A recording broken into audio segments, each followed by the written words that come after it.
Hi everyone, this is Paul Greenhalgh with another edition of Touching History, a history of ceramic through objects.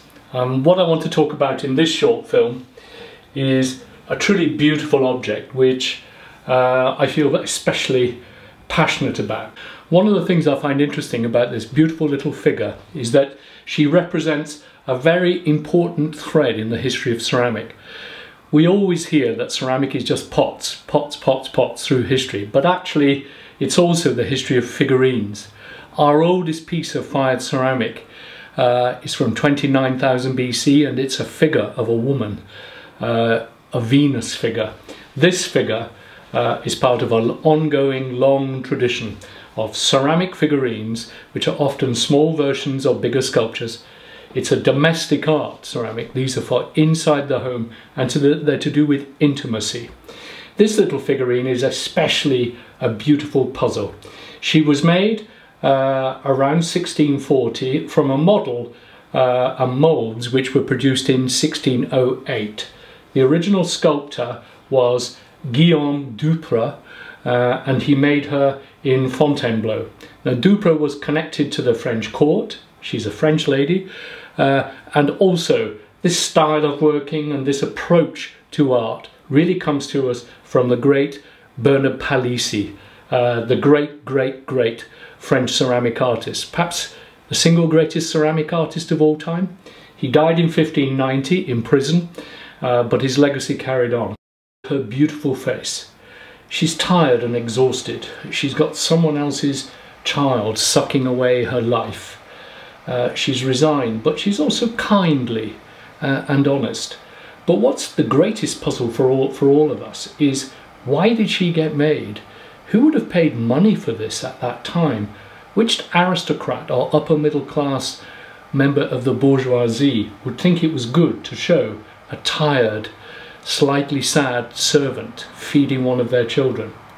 In other words, she's really right at the very beginning of what we came to call realism. Realism in art, which will really come into its own in the 19th century, and also the golden age of Dutch painting. The 17th century is Rembrandt's century and Velasquez's century in painting, and Vermeer's century. And there is quite a lot about Vermeer in this beautiful little figure, but she was made before all of them, and she was there among the ceramic arts. Now, as you look at her, she's a composite in that she's a number of pieces put together, and as you analyse it you realise that this arm and part of the child are one assemblage. There's the bottom half of her body and then the head is placed on top, so much so that quite often with these figures the heads drop off or are knocked off. So a number of pieces which are then put together and glazed and finished off with little bits of slip. So she's made in quite a long edition, and she continued to be made through the 17th century, and this particular one came back in fashion in France in the 19th century. So La Nourriture, the wet nurse, a beautiful representation of working life amongst normal people and the toughness of normal life, but at the same time a gentle study of what life was like in the domestic world.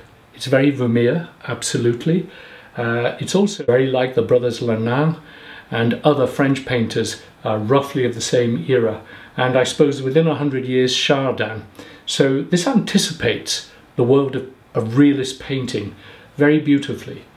But for me, just the delicacy. Look at the tiny little hand. Look at her hand gently holding. Look at the way the child is wrapped. And as you look down, you can see the child's eyes lit up with a little bit of blue glaze. And then just look at her face. It's a face which has come down to us through 3-4 centuries. A face of a hard-working girl who's not sure what kind of future she's got. So she sits at a time when the world is beginning to change, when we're moving towards the idea of a decent life for all, a move towards a bigger democracy in how we live our lives and share our wealth.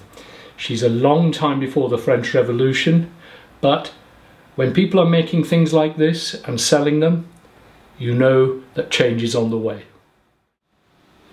when we look at the way that she's glazed, her coloration, it's really very, very clever.